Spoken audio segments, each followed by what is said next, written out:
এবার হব ব্রজবাসী, আমি তোমায় নিয়ে বৃন্দাবনে এবার হব ব্রজবাসী, আমি তোমায় নিয়ে বৃন্দাবনে এবার হব ব্রজবাসী, ব্রজবাসী হব তোমায় নিয়ে আমি ব্রজবাসী হব, মাঠে মাঠে হাটে ঘাটে বাজিয়ে প্রেমের মোহন বাঁশি, এবার হব ব্রজবাসী, আমি তোমায় নিয়ে তোমায় নিয়ে ওগো তোমায় নিয়ে, আমি তোমায় নিয়ে তোমায় নিয়ে বৃন্দাবনে এবার হব ব্রজবাসী।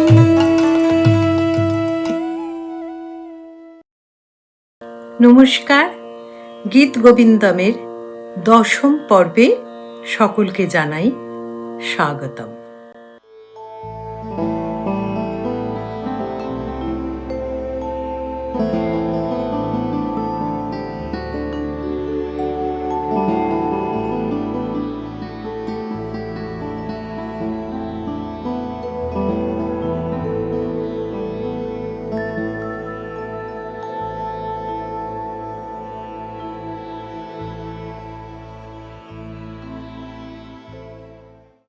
আমরা এখন গীত গোবিন্দমের 2য় স্বর্গে প্রবেশ করেছি আগের পর্ব থেকে।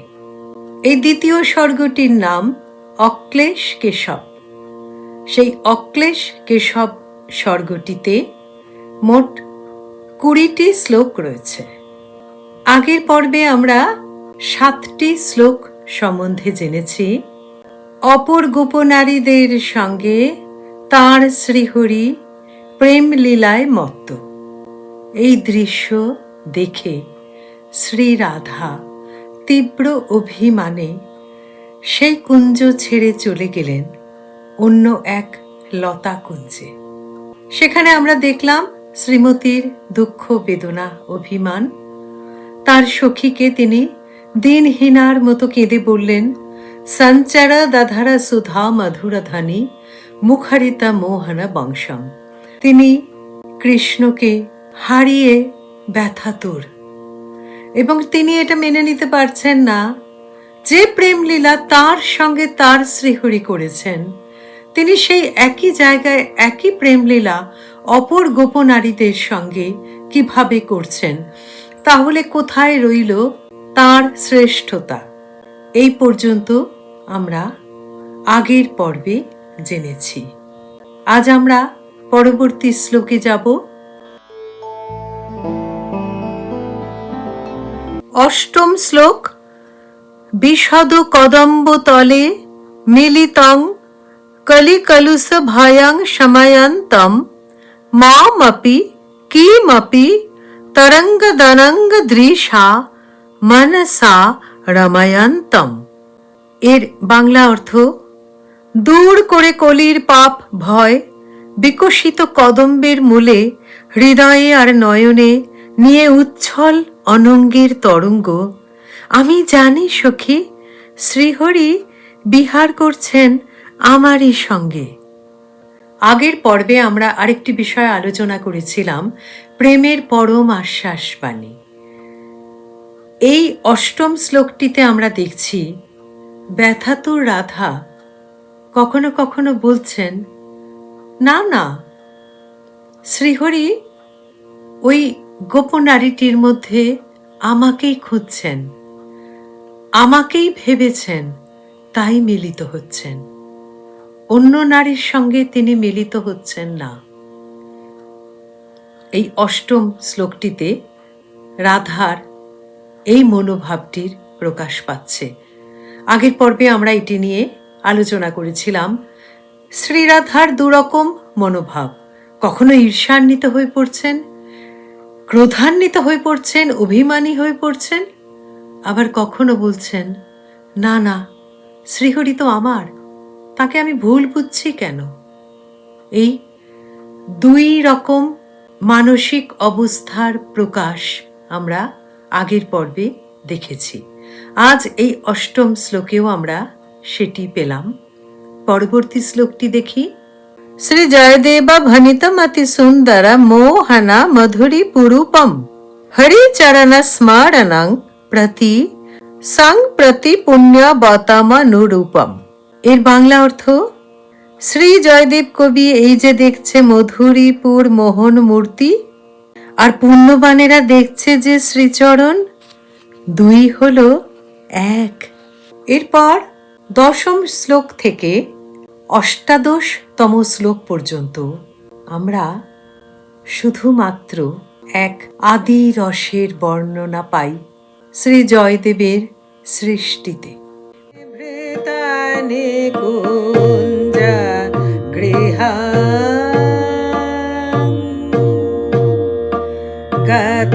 গতায়ানি শিব রহসি নীলিয়াবসন্ত নিভৃতানে কুঞ্জ গৃহং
কুঞ্জ গৃহা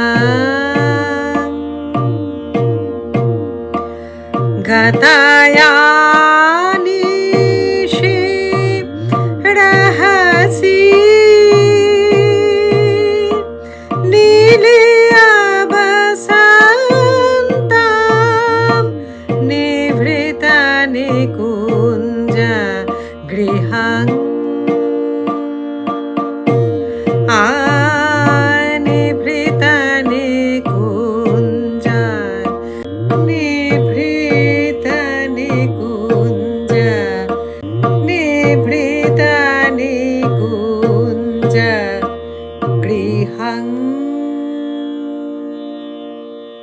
ওগো সখী, আমার কামনা, যার অন্তরে তোলে কামনার ঢেউ, সেই কেশী মথন আমার প্রিয়, তার সঙ্গে তোরাই আমাকে কর মিলিত। আমি যখন রজনীতে নিভৃতে আসি কুঞ্জবনে, প্রিয় আমার রঙ্গ ছলে থাকে লুকিয়ে, চকিত নয়নে ইতি উতি যখন চাই চারিদিকে, মধুর হাসিতে প্রিয় দেয় তখন ধরা। মনে পড়ে সখী প্রথম মিলন লজ্জায়, যখন থাকি অধমুখ, কত শত চাটু বচনে কেমন করে আমাকে দেয় ভুলিয়ে। তারপর কখন কথা কইতে কইতে মৃদু হেসে শিথিল করে দেয় আমার জঘন্য বসন। কিশলয় শয়নে যখন থাকি শুয়ে, প্রিয় আমার শয্যা রচনা করে আমারই পক্ষে। দুই বাহু পাশে বেঁধে যখন করি চুম্বন, চুম্বনে প্রিয় আমার দেয় প্রত্যুত্তর, প্রথম সমাগম লজ্জিতয়া পটু চাতুষতৈরনুকূলম মৃদু মধুর স্মিত ভাষিতয়া শিথিলীকৃত জঠরাতুকুলম কিশলয় শয়ন নিবেশিতয়া চিরমুরসি মমৈব শয়নম কৃত পরিরম্ভন চুম্বনয়া পরিরভ্য কৃতাধরপানম। 13তম শ্লোক। অলস নিমিলিত লোচনয়া পুলক বলি ললিত কপোলম শ্রম জল সকল কলেবরায়া বার মদনা মদাদতি লোলম কোকিল কলরব কুজিতয়া জিত মনসে যতন্ত্র বিচরম শ্লাথ কুসুমাকুল কুন্তলায়া নখলিখিত ঘনস্তন ভারম।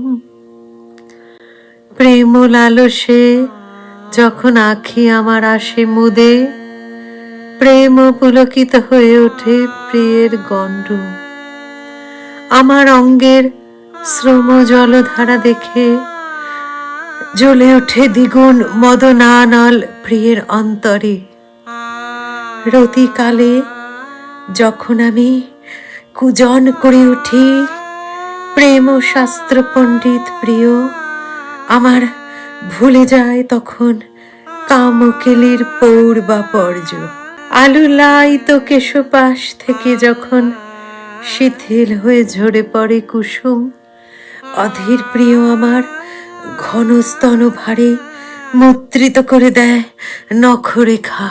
চরণরানিতা নীনুপুরায়া পরিপূরিতা সুরতা বিতানম মুখর বিশৃঙ্খল মেখলয়া সাকচ গ্রহ চুম্বন দানম রতি সুখ সময়া রসল দয়া দর মুকুলিত নয়ন সরুজম নিঃসহ নিপতিত তনুলতয়া মধুসূদন মুদিত মনোজম। আমার চরণের মণিময় নূপুর যখন বেজে ওঠে রুরুঝুনু, সম্পূর্ণ হয় তখন প্রিয়তমের সুরত বিতান। বিশৃঙ্খল হয়ে পড়ে যখন মুখর মেখলা, কেশ আকর্ষণ করে প্রিয় আমার করে চুম্বন। রতিসুখ আবেশে যখন শিথিল হয়ে আসে তনু, তখন জেগে ওঠে প্রিয়তমের আঁখি মুকুল। এলিয়ে পড়ে যখন দেহলতা, নতুন করে তখন জেগে ওঠে প্রেমের দেবতা আমার আমার মাধবের মনে।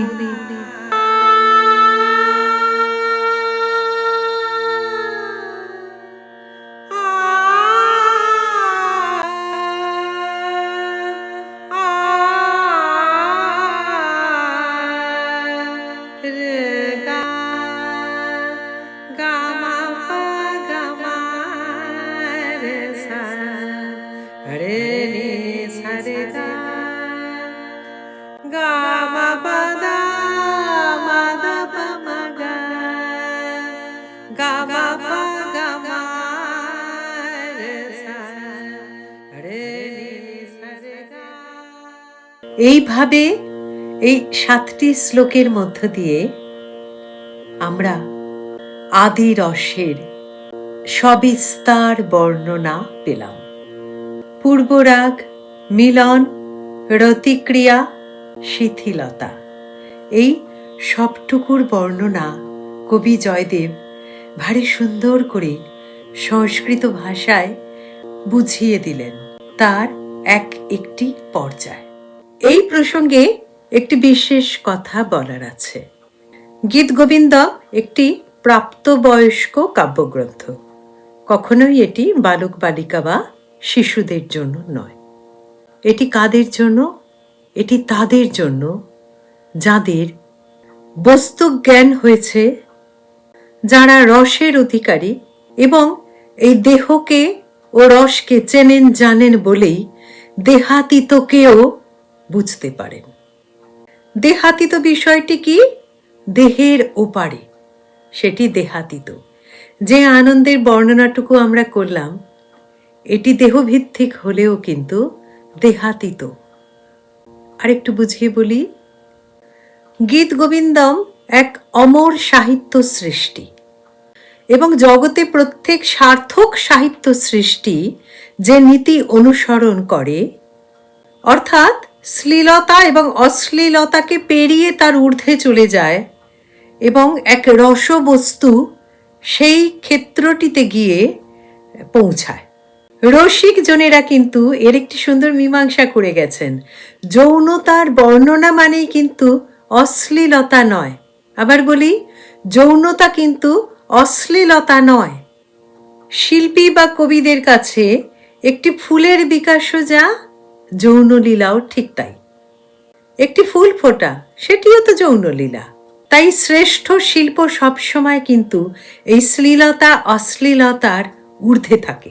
তাই এটিকে যৌন বস্তু হিসেবে না নিয়ে এটিকে রসবস্তু হিসেবে আমাদের গ্রহণ করতে হবে।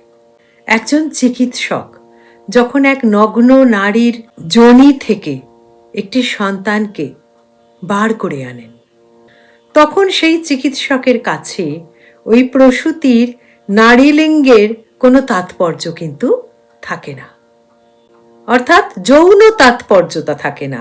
তার ওই যোনিপথ সেই চিকিৎসকের মধ্যে কোনো কামের উদ্রেক জাগায় না।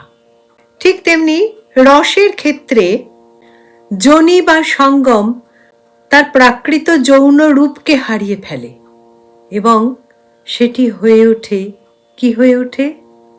তা তখন হয়ে ওঠে অন্য এক ভাবের প্রতীক। যে ভাব ওই প্রতীকটি ছাড়া, ভালো করে বুঝতে হবে, ভাবটি মুখ্য, যে ভাব ওই প্রতীক দেহটি ছাড়া বা ওই প্রতীক যৌনতাটি ছাড়া বা ওই প্রতীকের সাহায্য ছাড়া অমন গভীরভাবে, অমন সহজ আর সুন্দরভাবে প্রকাশ করা সম্ভব হয় না। বৈষ্ণব কবিরাও তাদের অপরূপ কাব্যের ভেতর দিয়ে চেয়েছেন মানবাত্মার সঙ্গে পরমাত্মার মিলনের পরিপূর্ণ রূপকে, তার মিলন, বিরহ, বিচ্ছেদ, আকুতিকে তুলে ধরতে। সোজা কথায় যাকে বলে মানুষের সঙ্গে স্রষ্টা ভগবানের মিলন। যুগে যুগে মানুষ চলেছে সেই অভিসারে, যাকে চোখে দেখা যায় না, যার বাঁশি শোনা যায় এই সোকল্ড একজন প্রিয়তমকে কেন্দ্র করে, সেই দেহাতীত অভিসারী। অর্থাৎ ফোকাস কিন্তু সেই দেহাতীত প্রেমে। ঘটনাটি অত ইম্পর্টেন্ট নয়, উপলব্ধিটা খুব ইম্পর্টেন্ট। মানব মনের এই অনন্ত অভিসার, এটাই তো ফুটে ওঠে রাধা কৃষ্ণের এই নিত্য প্রেম লীলায়। বৈষ্ণব কবিরা তাই পরম দেবতা রাধা কৃষ্ণের প্রেম, বিরহ, মিলন লীলার ভেতর দিয়ে চেয়েছেন মানব মনের সেই পরম আকুতিকে ফুটিয়ে তুলতে। যিনি দেহাতীত, যিনি সকল ইন্দ্রিয়ের স্পর্শের বাইরে, কেমন করে বুঝবো তাকে? কেমন করে বুঝবো তার বিরহে কি জ্বালা, তার স্পর্শে কি শান্তি? যে পন্থা অনুসরণ করে বিজ্ঞান এগিয়ে চলে, সেটি কি? জানা থেকে অজানায়, তাই তো? অর্থাৎ যেটাকে জানি সেটিকে আশ্রয় করে অজানা সত্যের দিকে এগিয়ে যাওয়া। অর্থাৎ ঘুরিয়ে বলতে পারি আমরা, এই অজানাকে জানার এইটাই একমাত্র উপায়। আমি যেটুকু জানি সেইটার বেসিসেই তো আমি ওই দিকটা খুঁজবো, অজানাকে খুঁজবো। তাই দেহকে ভিত্তি করে আমি দেহাতীতের সন্ধান করব। দেহাতীতকে জানার জন্য দেহের আশ্রয় নিতে হবে, অর্থাৎ নিতে বাধ্য হতে হবে। দেহের সঙ্গে তার ব্যথা বেদনা, সুখ বিলাস, তৃপ্তি অতৃপ্তি, এই সব কিছুর সঙ্গে কিন্তু আমরা একান্তভাবেই সম্পৃক্ত। এই দেহগত স্তরে আমরা জানি বিরহের কি জ্বালা, আমরা জানি মিলনের কি সুখ, আমরা জানি বাসর রাত্রির প্রথম প্রিয় অঙ্গের সেই স্পর্শের রোমাঞ্চ। তাই জয়দেব, কবি জয়দেব এখানে এই দেহগত মিলন বিরহের প্রকাশকেই পরমাত্মার সঙ্গে মিলনের প্রতীক রূপে গ্রহণ করেছেন। তাই এই গীতগোবিন্দম কাব্যে আমরা রাধা কৃষ্ণের রমণের যে বর্ণনা পাই, তা হল দেহ প্রতীককে আশ্রয় করে দেহাতীতের সঙ্গে রমণের স্বাদ। মানুষ জীব দেহে যে চরম আনন্দের বাস্তব স্বাদ পায়, সেটাই তো রমণের স্বাদ। সেই এক আত্মবিস্মৃত আনন্দ মুহূর্তে সকল পার্থিব দৈন্যতা ও অস্বাচ্ছন্দ্যকে ভুলে মানুষ ক্ষণিকের জন্যে দেহাতিরিক্ত আর এক আনন্দের কণামাত্র একটি আভাস পায়। সেটুকুই হলো মানুষের জানা আনন্দের অভিজ্ঞতা। কবি সেই জানা আনন্দের অভিজ্ঞতার আশ্রয়কে কেন্দ্র করেই অজানা সেই মহানন্দকে, অনাস্বাদিত পূর্ব আত্মার রমণের আনন্দকে এখানে প্রকাশ করতে চেয়েছেন। ব্রহ্মানন্দ স্বাদকে প্রকাশযোগ্য ভাষার প্রতীকে বোঝাতে হলে এছাড়া মানুষের হাতে আর কোনো যোগ্যতর উপায় বা অবলম্বন কিন্তু নেই। তাই এখানে কিন্তু শ্লীলতা বা অশ্লীলতার প্রশ্ন ওঠে না। ওই শ্লীলতা অশ্লীলতার সীমাটি পেরিয়ে গেলেই কিন্তু উপলব্ধি করা যাবে এই আনন্দ। আমরা শৃঙ্গার শব্দটির সঙ্গে খুব পরিচিত।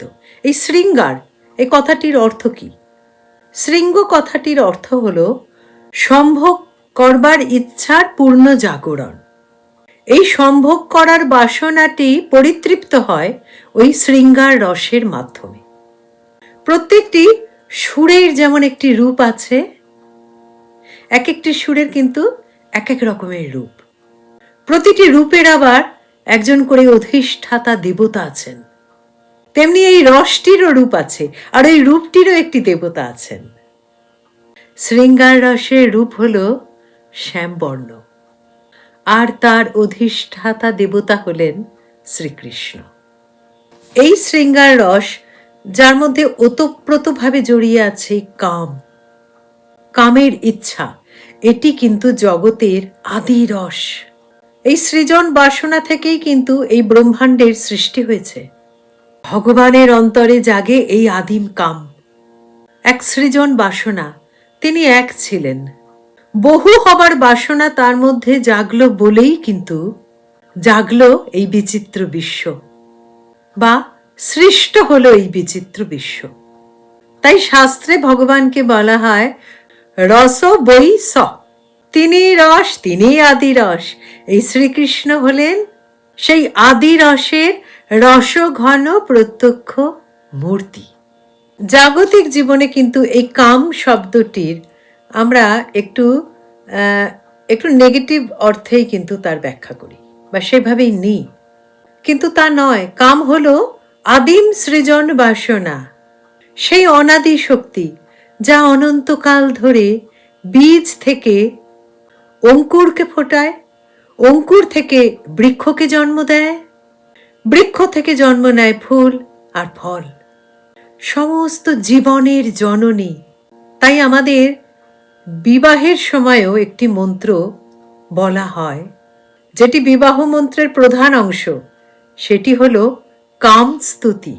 এই কামকে স্তুতি বা স্তব করে আমাদের বিবাহ সার্থক ও সিদ্ধ হয়।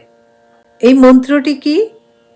ওং ক ইদং কসমা আদাত কামঃ কামায়াদত কামোদাতা কামঃ প্রতিগ্রহিতা কামঃ সমুদ্রমাবিশত। আমরা বলি না কন্যা সম্প্রদান, অ্যাকচুয়ালি এটা অন্য। এই কন্যাকে কে সম্প্রদান করছে? কাম করছে। কাকে করছে? কামকে করছে। কামই দাতা, কামই গ্রহিতা। সমুদ্রের তরঙ্গ যেমন আবার সমুদ্রে মিলিয়ে যায়, এই যাদের বিবাহ হলো এরা ওই কাম সমুদ্রে মিলিয়ে গেল। এটি কিন্তু ওই মন্ত্রটির তাৎপর্য। এই আদিরসের বিলাস, এর লক্ষ্য কি? আনন্দ, সচ্চিত আনন্দ। প্রতিটি জীব কিন্তু শুধু ওই আনন্দের দিকে ছুটছে। যখনই আমাদের আনন্দ কমে যায় আমরা কিন্তু অস্থির হয়ে পড়ি। প্রতিটি জীব শুধু আমরা ছুটছি সেই আনন্দের কাছে পৌঁছাবার জন্য, আর কিচ্ছু নয়। একটি অর্থ জীবনের আনন্দ লাভ। আনন্দ, আনন্দ, আনন্দের উৎস থেকে আমরা এসেছি। তাই আনন্দই হলো যে কোনো জীবের একমাত্র কাম্য। এই আনন্দকে লাভ করাটাই হচ্ছে জীব লীলার চরম লক্ষ্য। ভগবান নিজেই তো নিত্য আনন্দ স্বরূপ। উপনিষদে কি বলা হয়েছে? আনন্দাধ্যেব খলবিমানি ভূতানি জায়ন্তে আনন্দেন জাতানি জীবন্তি আনন্দং প্রশান্তভিসংবিশন্তি। আনন্দ থেকেই এই নিখিল প্রাণময় বিশ্বের উৎপত্তি হয়েছে। আনন্দকে আশ্রয় করে জীব জীবন ধারণ করে। জীব লীলার শেষে ওই আনন্দেই ফিরে গিয়ে লয় প্রাপ্ত হয়। রাধা কৃষ্ণের প্রেম লীলার মধ্যেও এই আনন্দের ওই পরম তত্ত্বটি কিন্তু প্রকট হয়ে ওঠে। স্বয়ং ভগবান এই আনন্দের স্বাদ গ্রহণ করবার জন্য নিজেকে বহু রূপে বিস্তার করে লীলা করছেন। সেই হলো বৃন্দাবন লীলা। বৃন্দাবনে শ্রীমতী আর সখীদের নিয়ে যে রাস লীলা শ্রীকৃষ্ণ করেছিলেন, অনন্তকাল জুড়ে প্রতিটি নর নারীর হৃদয়ে অন্তরে চলেছে সে নিত্য রাস লীলা। এই দৈহিক প্রেমের এই স্তরটি, যদি এই স্তরটি শেষ হতো তাহলে আমরা মনের মানুষ খুঁজে বেড়াতাম না। এক অনন্ত লীলা যা শেষ হয় না। জন্ম জন্ম ধরে সমুদ্রের ঢেউয়ের মতো আসা, আবার এই ঢেউয়ের মধ্যেই বিলীন হয়ে যাওয়া।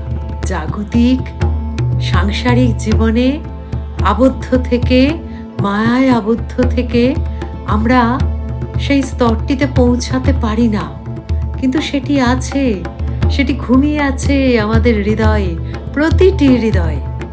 রবীন্দ্রনাথও তো বললেন, কালের যাত্রার ধ্বনি শুনিতে কি পাও।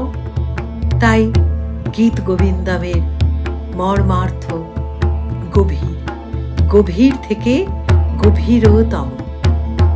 আজ এটুকুই থাক।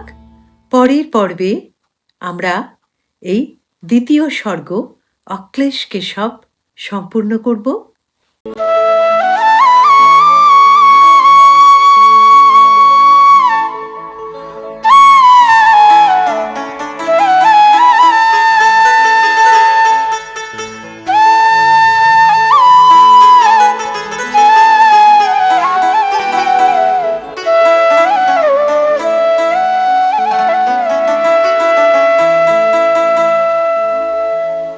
আমি তোমায় নিয়ে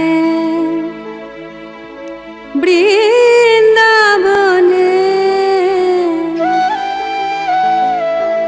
এবার হব ব্রজ ব্রজবাসী। আমি তোমায় নিয়ে বৃন্দাবনে এবার হব ব্রজবাসী। আমি তোমায় নিয়ে বৃন্দাবনে এবার হব ব্রজবাসী। ব্রজবাসী হব তোমায় নিয়ে আমি ব্রজবাসী।